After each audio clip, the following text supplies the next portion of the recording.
Rings for Men. Rings for Men.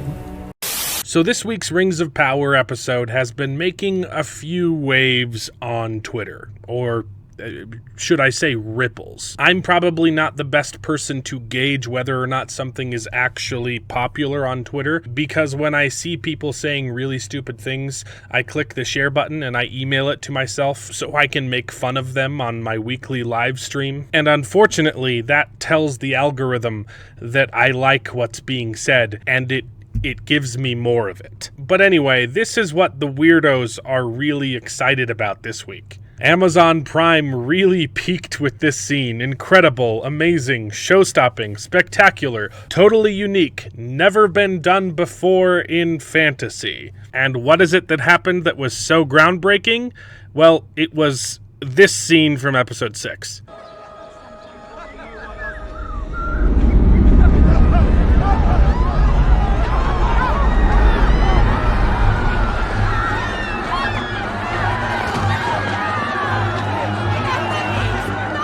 Which, honestly, yeah, it's a pretty good shot. It's actually the first time since the show's inception that they've done something interesting with the camera work. I have no complaints. It's a really good shot. Amazon Prime really peaked with this scene. Honestly, yeah, I believe it. I believe this is the best Amazon can do. But is it incredible? Sure. Amazing? Yeah. Show-stopping? Probably not. Totally unique? Definitely not. Never been done before in fantasy. Are you high? We just saw a very comparable scene in the House of the Dragon Season 2. You wouldn't dare.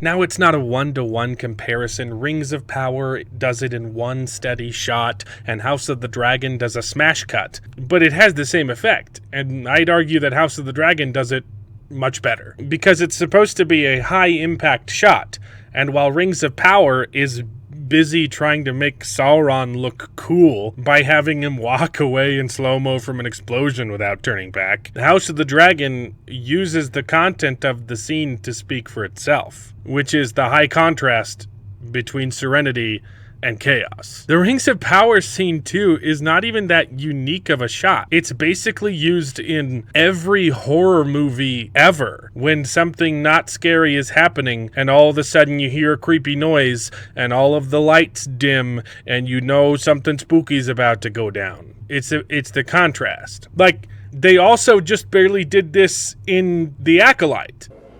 I find that hard to believe.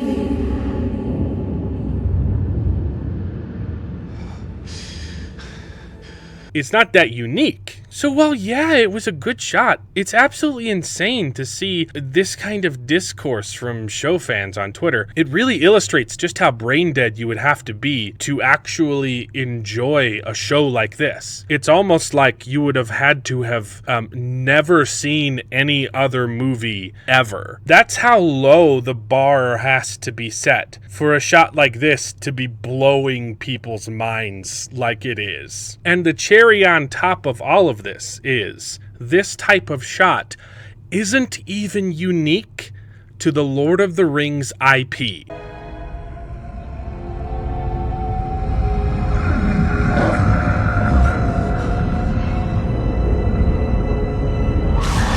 That's from The Fellowship of the Ring, a much better movie. So can we stop pretending that the tripe that Amazon has been pumping out of its sludge pipes and telling us is Tolkien-esque even remotely gets close to passing the quality sniff test? Because yeah, this is absolutely peak Amazon. Rings